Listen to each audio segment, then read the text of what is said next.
আপনাৰ কাষতে খান্দাজন বলে এটা গাঁৱত আইৱাই ঘৰৰ মানে কিবা হৈছে ইয়াত কি ক'ব স্যাৰ আপুনি? সেইটো মই নিউজত পাইছোঁ।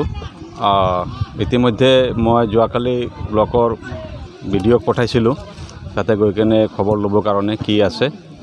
তাৰপিছত আমি গম পালোঁ যে 2018 চনত 17-18 চনত যিখিনি PMY ঘৰ চেংচন হৈছিলে এই BPFৰ মেম্বাৰ তেওঁলোকে দুখীয়া দৰিদ্ৰ মানুহসকলৰ পৰা পইচা লৈ কিনে বেংকৰ পৰা পইচা তেওঁলোকে ওলাই লৈ ATM কাৰ্ডটো তেওঁলোকে নিজৰ হাতত ৰাখিছিল।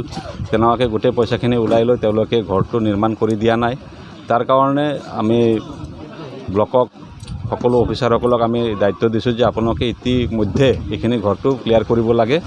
তো যোৱাকালি তেখেতে আশ্বাসন দিলে যে 7টা ঘৰ এইটো মাহৰ ভিতৰত তেওঁলোকে ক্লিয়াৰ কৰি ওলাব।